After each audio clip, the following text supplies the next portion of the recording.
What's going on, everybody? Welcome back to the ALLiN Podcast. As always, brought to you by our good friends at FitAid, Cured Nutrition, and IN3 Formulations, as well as First Form. Extremely excited to announce that we have created a small partnership with them. We're super excited to be pushing their products out and to be using their products, not only with ourselves, but with their athletes. And the results we've been seeing and experiencing have been phenomenal. So very excited to welcome them in. Also, before I introduce to you the guest for this week, I want to take a minute and let you know Macros Applied has finally dropped. So many of you got in on the pre-sale. Several of you did not. I don't know what you're waiting for. Guys, I poured my heart and soul into this book. Macros Explained was great. It gave you the education you need to understand macros. But as you all know, I believe the game lives inside application. Having knowledge means nothing if you don't know what to do with it. Also, bonus, there's an audiobook with this. So when you get the book, you will be offered the audiobook. There's a hidden chapter that I believe was a little too controversial to put into print. So I only spoke it. As you know, I only bring the truth. I always bring the fire. So I think you guys are going to enjoy it. Macrosapplied.com. Go check it out. Guys, today's guest is none other than Miss, I believe it's Flex and Faith, Lacey Dunn. Guys, she's a registered dietitian, extremely intelligent, somebody I followed for a very long time, not just because she creates an extremely impressive physique, but because of how she does it. She keeps it healthy. She understands all the issues going on today. And so we went deep into hormones, thyroid, gut health, why we're seeing those issues, how you can fix them, the role of stress, and so many more. Guys, she's incredible. Check her out. Enjoy this episode, and we will talk to you next week. What did you go to school for? Obviously, today you're a registered dietitian. Was that always the plan? Like, were you from day one, I'm definitely going to be an RD? No, not at all. So that's funny. UCF is actually what turned me into going the dietitian route. So I started weight training to make the UCF cheerleading team. So I started weight training, made the team. My first year I was doing biomedical sciences. And then the more I was weight training, the more I was learning about how my body worked, how, fueling my body changed my physique. Let me turn off this email so it doesn't ding again. My grandma was then the same year diagnosed with colon cancer. So then I started diving into the literature regarding nutrition, its impacts on preventing disease, on curing disease. And I was just blown away. And funny thing is, I was actually looking to buy a house at that time in Orlando, had flown my dad down, and it was all in one day. I was like, oh my God, no, now I want to be a dietitian. It was like all in the span of 12 hours. I decided that I no longer wanted to live in Orlando. I wanted to move and be a dietitian and change lives through food and exercise. That's what, was it your grandma? Was it what was that day like? That's crazy.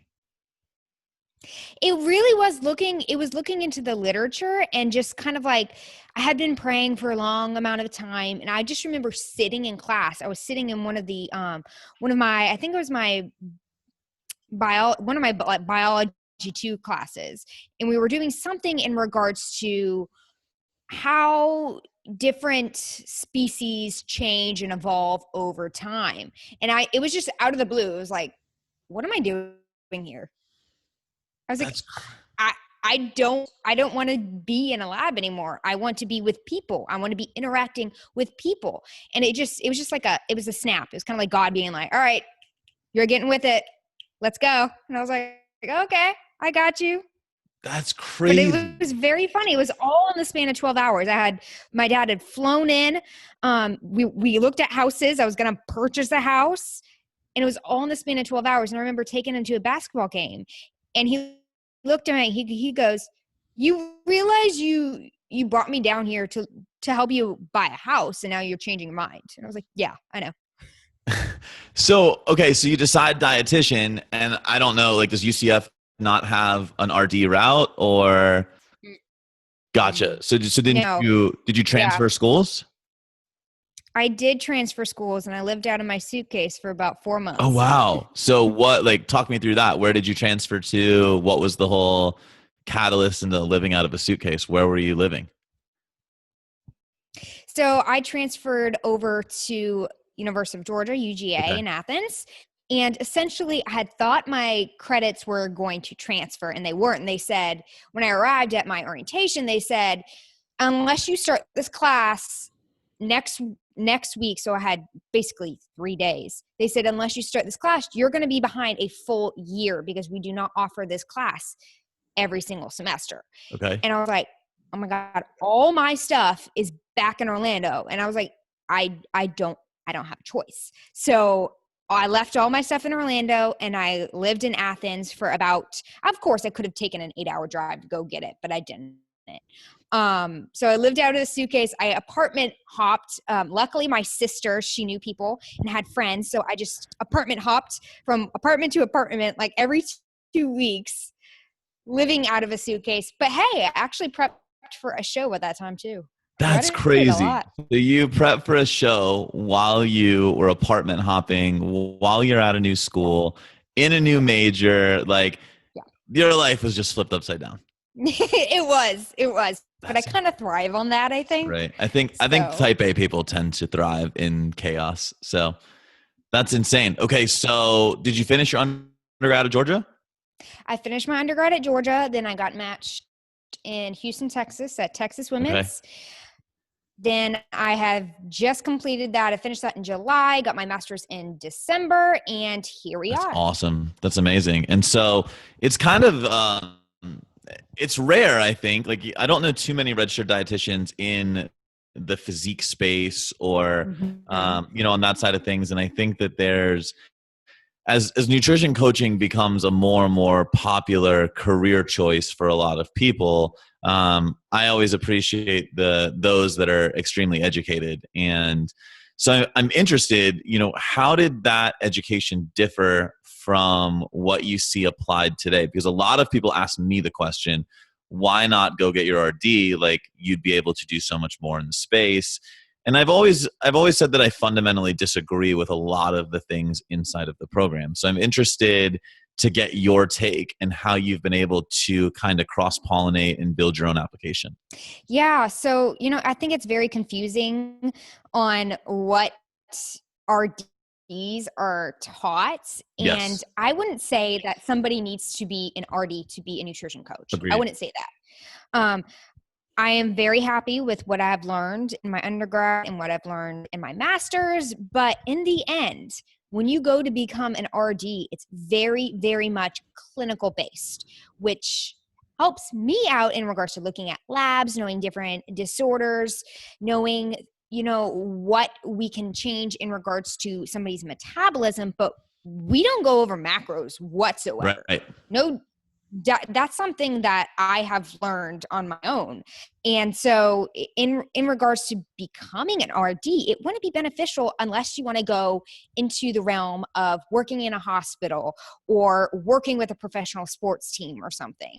If you just want to be a nutrition coach, yeah, it's cool to be an RD. Don't get me wrong, but that was a really long process that isn't necessarily required for many states. Right. I completely agree. And I think that a lot of times, I mean, as you said, it's a long process. There's debt that goes with that for quite a few people. Yeah, there's 1,200 plus hours of paying to work for free. Right. So it's, it's definitely an interesting career choice. So, but like you said, one of the things that you learned was your ability to read the labs and do things on a higher level. And that's what I'm most interested to kind of pick your brain about. I think there's a lot of people out there that are qualified to prescribe macros.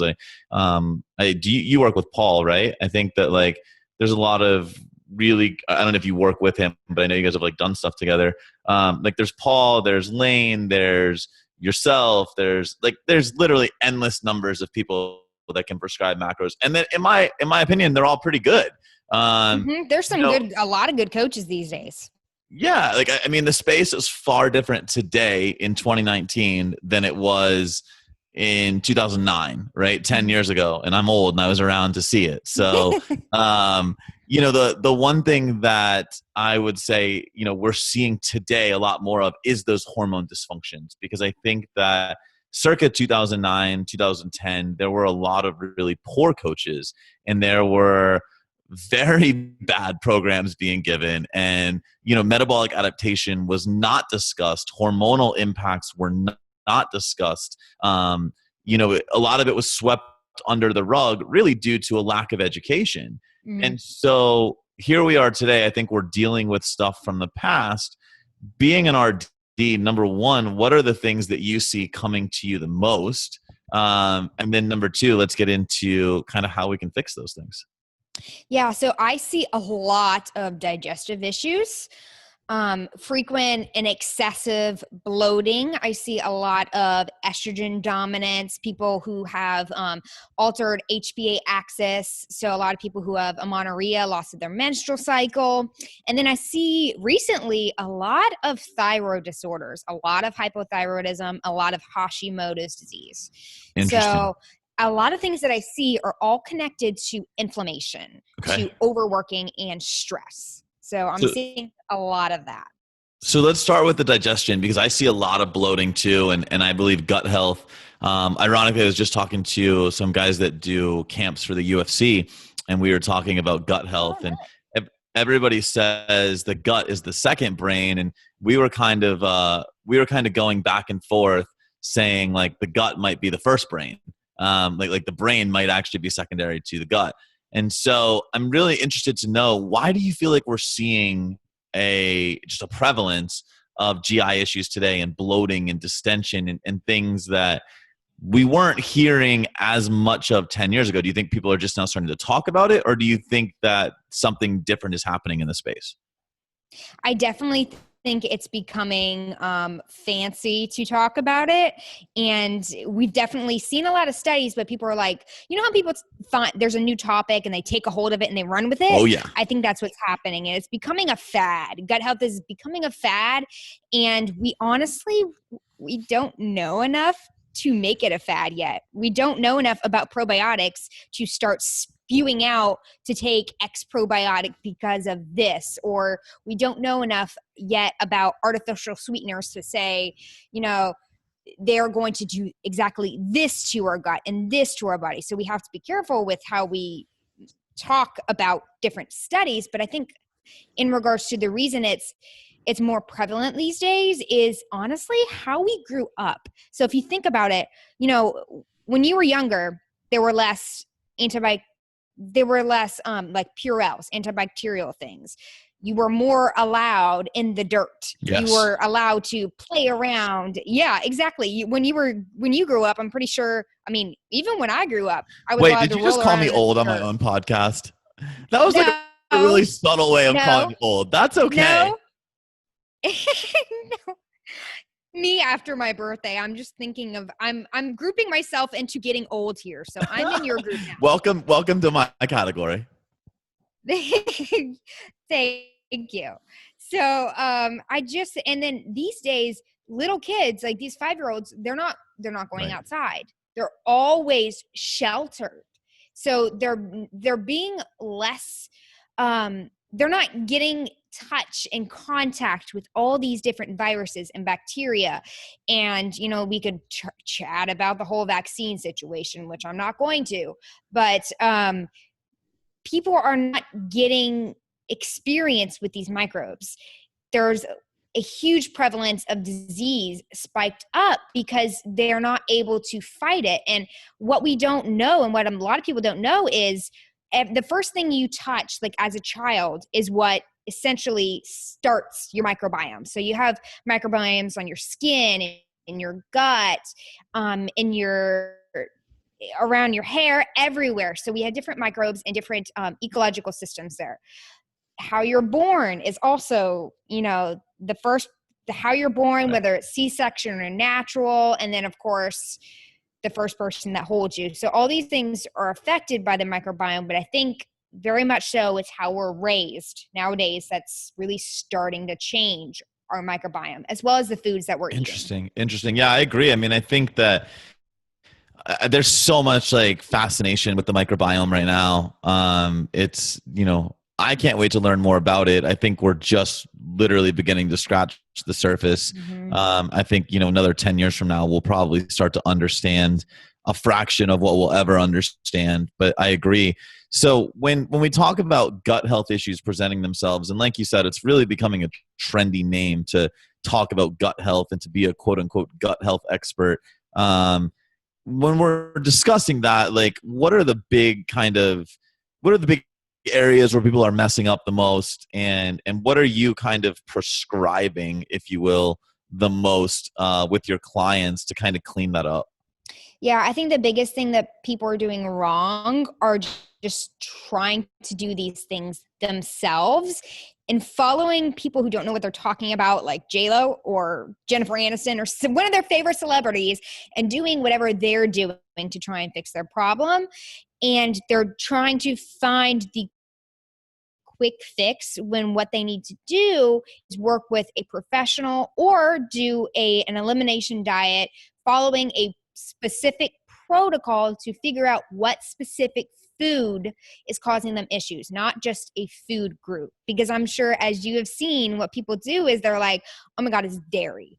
Oh my God, it's all vegetables. I got to cut all vegetables. Oh, I have to go FODMAP for the rest of my life. And that's not the way it should be. You're not supposed to follow a FODMAP diet for the rest of your life. You're supposed to find the exact foods that cause you issues and eliminate them. So on that, there's a lot of controversy around food sensitivity tests. I was excited. I was waiting. What are your thoughts on that? Like when we go into identifying them, because I have pretty clear thoughts on them. And I don't think they're always cracked up to be what they claim to be. So what are your thoughts there? Oh, I want to hear yours first. Well, first.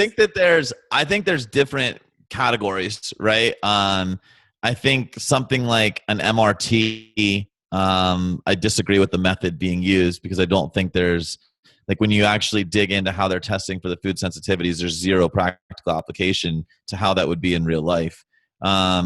I think if I had to pinpoint one, like the method that I've agreed with most is like Cyrex.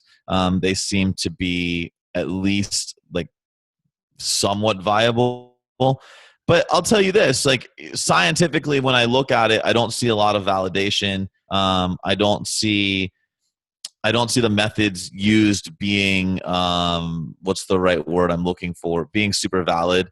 But that said, empirically, I have seen some success. And so it's always like, just because science hasn't told us it's right yet, is it definitely wrong? Which I don't always, that. Yeah, I don't always think that's the case, but I don't think that we've really nailed what a food sensitivity test should be. I think we're still falling short.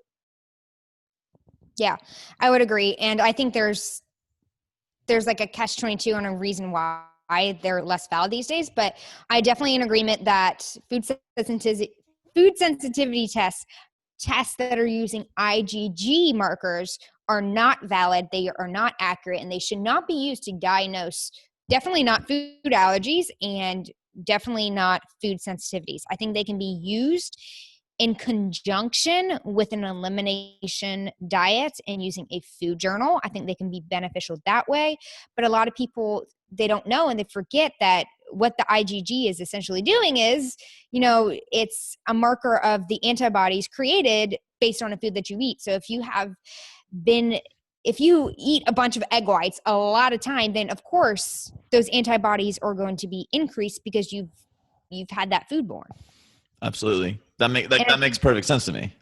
Mm-hmm. And I think another issue too is in regards to intestinal permeability. So a lot of people who have these food sensitivities, they have increased intestinal permeability, increased inflammation, and a lot of times there's an autoimmune disease underlying. I would agree. I think a lot of times we like to, again, like goes back to the whole trendy issue, right? Because it's trendy to talk about food sensitivities, because it's trendy to talk about gut health, we overlook things, like you said, like the gut permeability, like potential underlying autoimmune issues. And we want to blame something, right? We want to put a Band-Aid on something when in reality, there's something far deeper that we should be looking into. And I think that's the case in so many things. And so as we transition out of like the gut health, other things that you mentioned were like hormones, and specifically the thyroid. I see I'm so sick of hearing about Hashimoto's on like, not because I think that it doesn't exist, but because I think every person under the sun wants to claim they have Hashimoto's. And I think that Well, like, they want a reason.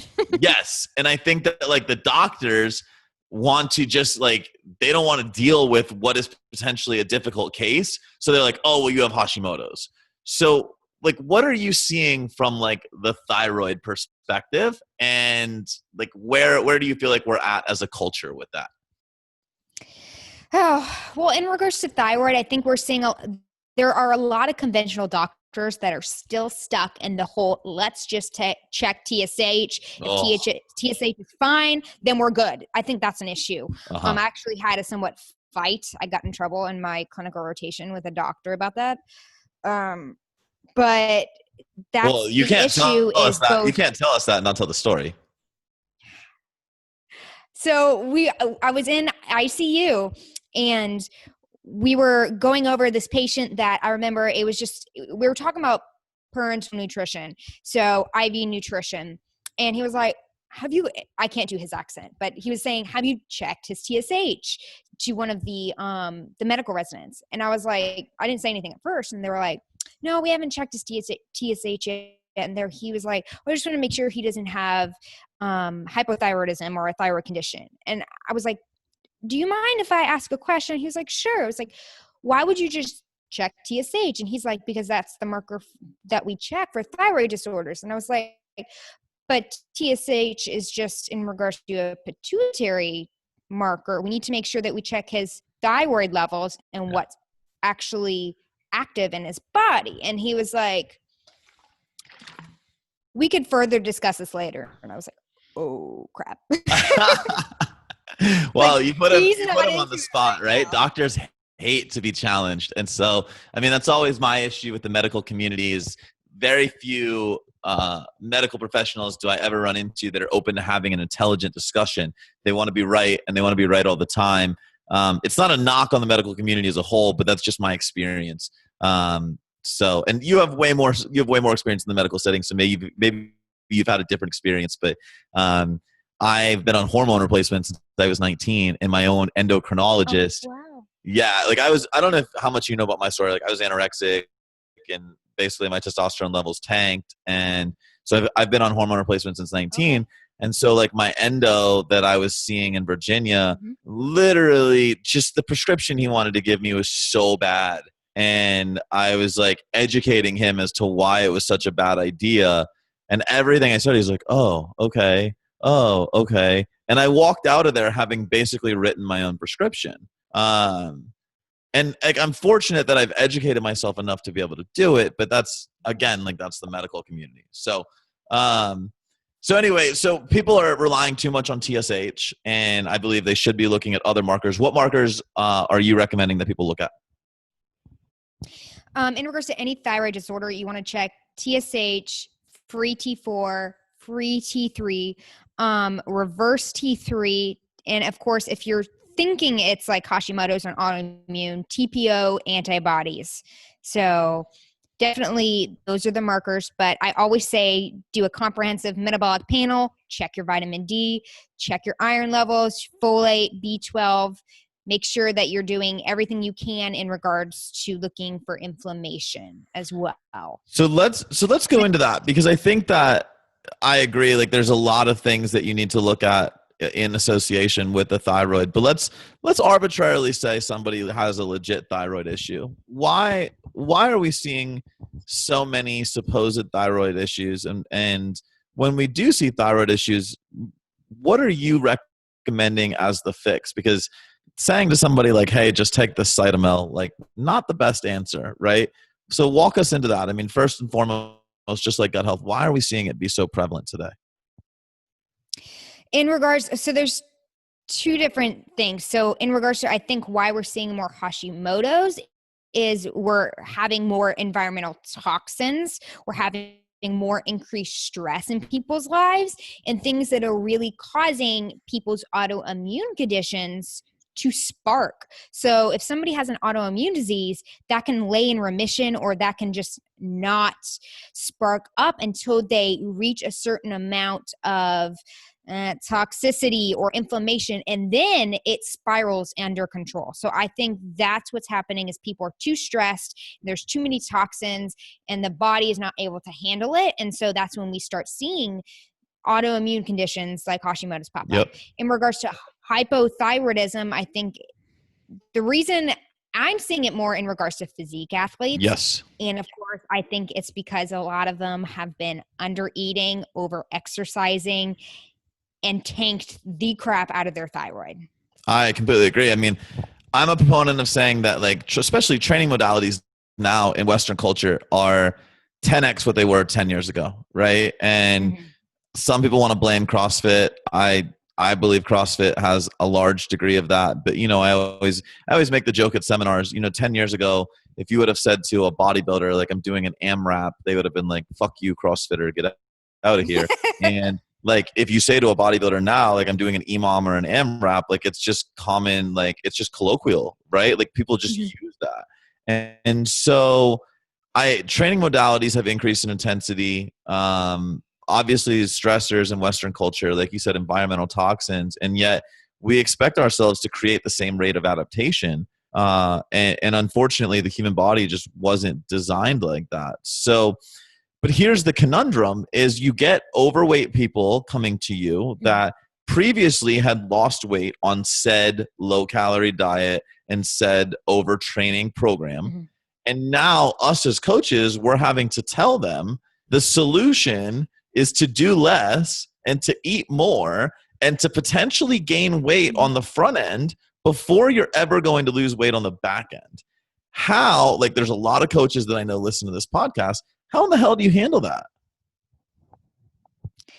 It's all about telling them that what they have to do is tackle their health in order to get where they want to be for their long-term goal. So you have to give up the short term in order to reach the long term. You can't keep pushing your body and expect it to be 100% when all you're doing is just taking away. So you can't pour out of an empty cup. 100%. And so when we're talking duration, because like I know the gold standard inside of metabolic adaptation studies was the Minnesota starvation study, right? That's what everybody references. The recovery inside of that protocol was relatively quick. I think that today there's more hormonal issues inside of metabolic adaptation than there were back then. And so I think that the rate to fix these things is longer. When we're looking at repairing the thyroid or we're looking at repairing the HPA axis, what kind of duration are we looking at with most of these clients? I would say at least 2 months, up to 4 months, 2 to 4 months, because the HPA axis responds very slowly. Anybody who has had amenorrhea or any different types of menstrual irregularities knows that. So very much I would say 2 to 4 months. And so when we're looking at that recovery time frame, what are we talking about from an implementation standpoint? Like, what kinds of protocols are we doing? How much are we backing off on exercise? How much more are we eating? Like, walk me through that. Yeah. So I like to say taking away anything that is too much of a stressor on their body, anything that is going to create too much inflammation. So that involves more than just what you're doing. So taking away high intensity exercising, making sure that we're implementing things like yoga, mind-body practices, making sure somebody's not in a caloric deficit, and not too much in a surplus either, because of course that's going to increase inflammation. So I like to try and keep maintenance on people, and gaining a little bit body fat is going to happen, but trying to stay around maintenance for them just to decrease the amount of inflammation, attacking foods that could be causing them inflammation, whether that be because they can't digest dairy too well, or whether it be an autoimmune condition and we need to take away things like wheat and gluten. And then people who there's people who have been long dieting and they're having all these artificial sweeteners or sugar alcohols in their diet, and they're not realizing that is what causes them inflammation, or they're having too much caffeine because they haven't been able to get through the day. And then you're like, alrighty, to be able to get through the day, we're going to need to cut all of that and have you go cold turkey. Just drink a bunch of water. And then they're like, well, where's my energy going to be? Well, it'll come. You can't overstim your adrenals because they're already shot. Right. So it's really funny. And I would love your opinion. So Mike Matthews and I had this conversation, very similar conversation on his podcast. And we were talking about repairing HPA axis dysfunction or metabolic adaptation. And the Minnesota starvation study says like definitively you can repair it. Are you in agreement that virtually everybody that comes to you, you can repair? No. Okay. So I'm 100% aligned with you. And I believe that because of where we are today, had you asked me this question 15 years ago, I may have had a different answer. I may have said perhaps yes. But I don't believe that what caused metabolic adaptation 10 and 15 years ago is what's causing it today. I think fundamentally an abundance of stress with a lack of ability to facilitate adaptation. Obviously, that's the fundamental in any situation like this. Mm-hmm. But I think that the type of stress we're seeing, the excessive sympathetic inputs combined with the environmental issues, are leading us into states where I'm not sure that everybody without medical supplementation or medical intervention can recover. What are your thoughts on that? I think it's way too complex for us to be like, okay, this is the answer and we can automatically fix this. And you know what? Some people, they don't respond to reverse dieting. Yep. Some people, they don't respond to trying to increase their intake. So it's not like we can just say it's going to work for everybody, because I really don't think it will. And it hasn't for some people. So let's talk about that. What happens when you're dealing with a client and, obviously as a coach, you're dealing with somebody that comes to you, their sole goal is to lose weight. You get them on board with the process that restoration of maintenance, getting hormones under control, getting gut health under control, is the process. Like, we know that. Yet that doesn't work initially. Like, how does that go? Oh, that's like one of the hardest situations. So the first things I like to do is try and get their intake up. For a lot of people, their body responds very well to the reversing up, and they don't gain a bunch of body fat. But when we start to reel it back down and we start to diet again, things just don't move. And you're like, okay, what could be going on? So you test and you're like, okay, there's nothing in regards to their thyroid that's wrong. There's no hormones that are off. Everything is looking good. And then you just have to have a one-on-one with the client and be like, already, your body's sitting at a set point right now. We don't need to keep fighting it. That's when you really have to sit down with the client and really go over body image, self-love, talk about all these things that are going on with their body and being like, hey, there's things that we can manipulate to help potentially change your energy output, your energy intake. But in the end, we can't change your basal metabolic rate. Right. I couldn't agree more with that statement. And there's so many people that we've all dealt with, we've been doing this for so long. I hate, it breaks my heart to deal with those clients. Me too. I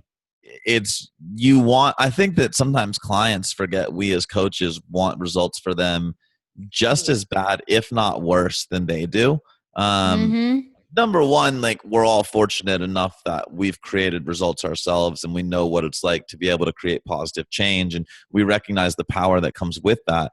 But also, you just want people to succeed. As a good coach genuinely gives a crap about their client.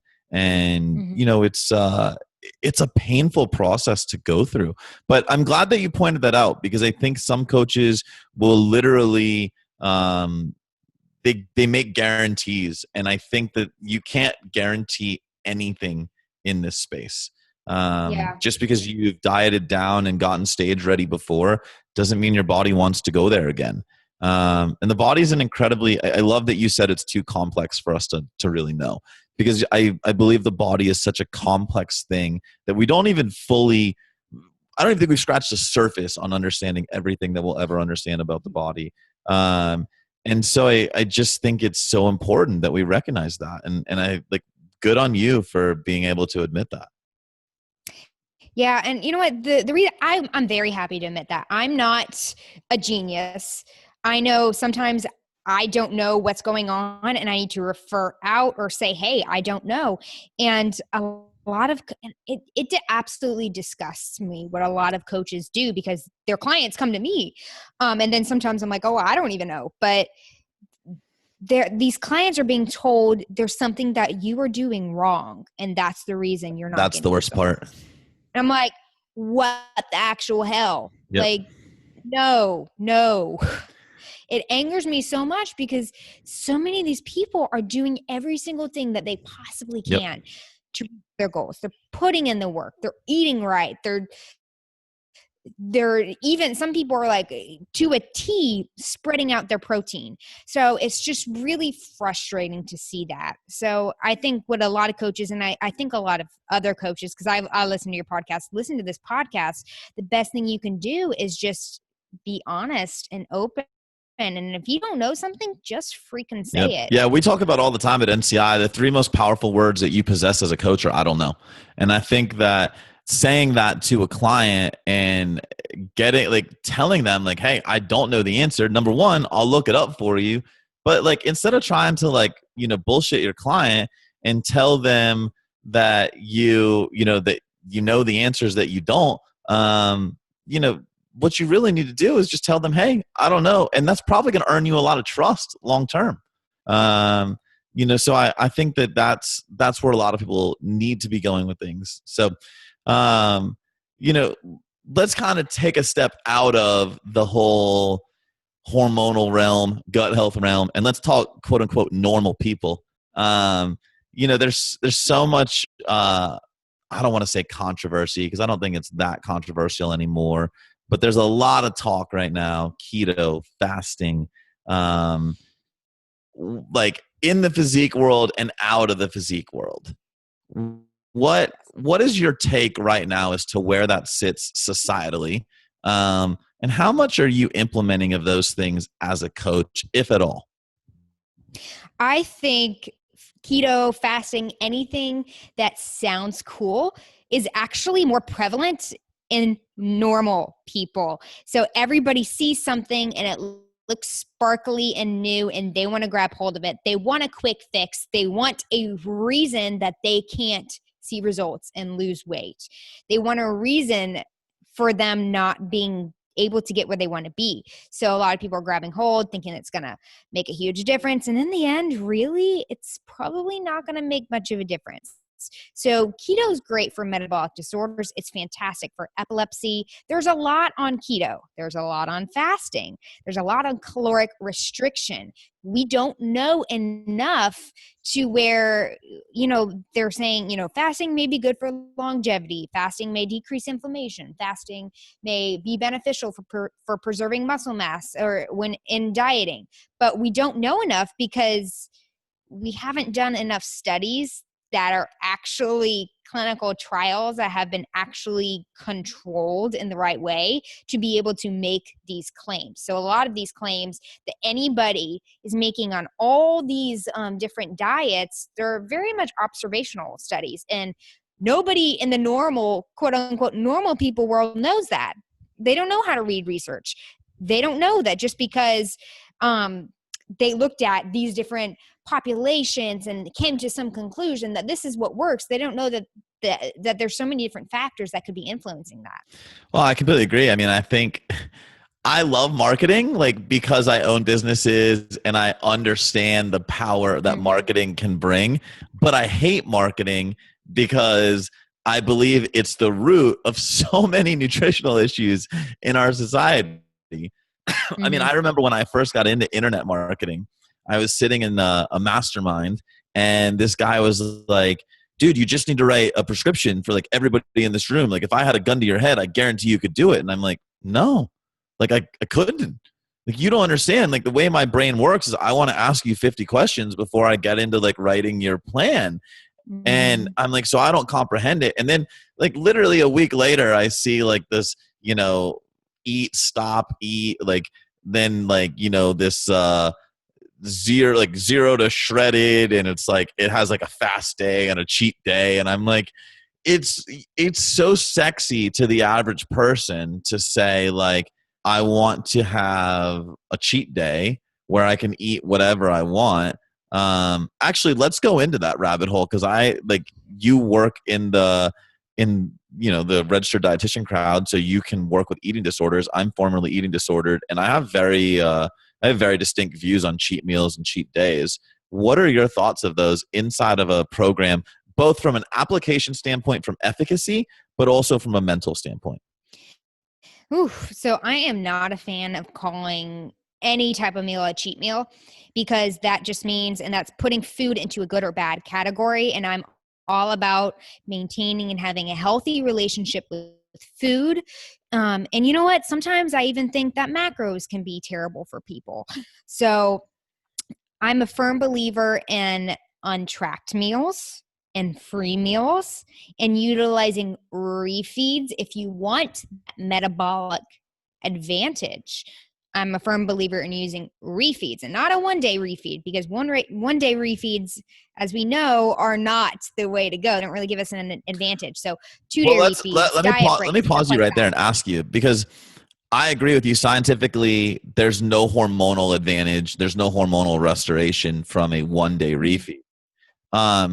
But I am not always not a fan of singular higher days from a mental perspective. Meaning, if we look at a calorie, if we look at a calorie deficit over the course of, let's say, 7 days, and 5 of those days we create more of a deficit, but like Monday, Thursday are higher days, just so that somebody has something to quote unquote look forward to. I'm not always against that. I don't know what your thoughts are. I'm not either.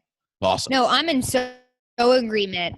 I know and you know what's, and the science doesn't say that one-day refeeds work. Right. But I know some of my clients, one-day refeeds work. Yeah, 100%. Look forward to them. I know for me, I'm not in a caloric deficit. There's no reason for me one day a week to have a refeed, but I know my body responds well to it. 100%. The next day, I feel like a freaking cheetah. Like, I feel fantastic. So I know there's things that science has not proven that work. So I'm definitely a firm believer in having those higher calorie days, higher carb days, doing whatever is going to work for the individual and is going to make them look forward to and like their diet and love their diet and feel their best, because that is the goal, not to just reach some X physique goal, but help them feel their best while they get there. Completely agree with that. So obviously, from an implementation standpoint, a mental aspect, like the cheats don't work. Have you heard of the cycle diet from Scott Abel? No, I have not. Oh God. Enlighten me. So first of all, I have massive amounts of respect for Scott, because I think his level of knowledge is light years ahead of where most people were in the industry as he was coming up. I worked with him for a little while. I considered him to be a mentor, extremely intelligent individual. And so he built out this diet that was effectively 6 days in a really extreme calorie deficit. And most of the time, very low fat. But then on the 7th day, it was an all out like free for all. And it literally, like, his instructions are like, eat as much as you possibly can. And so I did this diet.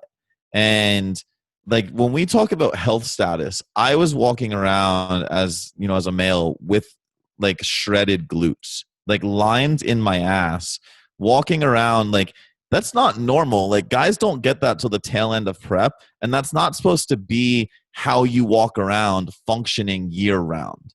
And I mean, I'm talking, I would wake up on my cheat days and I would go to Dunkin' Donuts on my way to IHOP, and then like wash it down with like a Frappuccino, take a nap, get up, go to Panera, get like 5 breakfast sandwiches, go to Chipotle, have pizza that night, have Cheesecake Factory. Like, it's absurd. And I would actually end up losing weight each week. But the deficit was absurd. Like, I mean, I'm talking maybe 1,800 calories, and my fats were probably sub 30 grams. And so there were clearly hormonal ramifications that came with that as well. And I was doing relatively high intensity training. He had like his metabolic enhancement training protocols that I actually really enjoyed. But ultimately, like, over time, I tanked. Now, all the physical stuff aside, mentally, that was the single hardest diet I've ever had to recover from, because it led me into a state where pizza was no longer pizza. Like, 2 slices of pizza was not acceptable. it was either a whole pizza or no pizza. It was either like 2 burritos or no burritos. And that's a very scary thing, especially as a former anorexic, because it's like, now you start playing this game. I've lost control over food. And as we know, eating disorders are largely a control mechanism as well. And so, yeah, like just the mental aspect behind people really wanting a cheat meal is hard. Yeah. That's really rough. And I hate hearing that. I hate hearing anybody who is having the all or nothing mindset or food is good or bad, because it honestly, it just kills me. It kills me because a lot of people have died from eating disorders or ruining their lives by having sit on quote unquote cheat meals or just throwing themselves into these diets, and they don't realize what they're doing. We could dive into so many things. I mean, you could go into so many rabbit holes with that. I mean, I think that it's this desire that things are good and bad, I think, is really the fundamental issue. I think that, just saying that, putting something on a pedestal, but then demonizing it, they're equally as harmful. There's no good foods, there's no bad foods, there's facts and there's science, and there's micronutrient dense and there's micronutrient void, and there's calories and there's macros and there's digestion and there's hormones, and right, like all of these things are just building blocks of success or missing pieces inside of why you're seeing failure. And I think that one of the best things a coach can do is to really remove judgment from that, and to remove the emotion from the process. And I think that as we sit here, January 31st, 2019, food is such an emotional piece in Western culture. And if you go to Eastern culture, where it's the food issues are far less prevalent, it's not emotional, it's conversational, it's definitely a part of society, but it's no longer emotional. And I think that's really one of the biggest issues that I continue to see. So last question, kind of in the interview, if you will. Obviously, you've created a ton of success inside of this space, and you've got a great functioning business. To everybody that's out there that's listening from the entrepreneurial side of things, what would you tell them? You're somebody that has gone your own way. You've blazed your own trail. You did the RD thing. You didn't go into the clinical setting. What would you tell anybody that wants to get into the nutrition coaching space? Give, and don't expect anything back. Love that. If you are giving, if you're focusing on the quality of your coaching and changing lives, and not because it's expanding. Everybody wants to do this mastermind. Everybody wants more clients. Everybody wants to work on these sales calls. Give that shit up, guys. Give it up. Focus on your clients, maximizing their lives. Focus on giving. And that is what's going to make your coaching successful. I love that. So I'll give you 2 final questions. I know we got to be sensitive with your time today. First of all, where can everybody find you? You can find me on Instagram at Faith and Fit, or my podcast is Uplift Nutrition. I'm going to have you on there, so I'm excited. And then Twitter at Lacey A. Dunn. Awesome. And so this is the ALLiN podcast, and we've both kind of come from different backgrounds, but we've been able to create success. And I'm a believer that to create success, you have to go all in on one thing. What is the one thing you believe people should go all in on?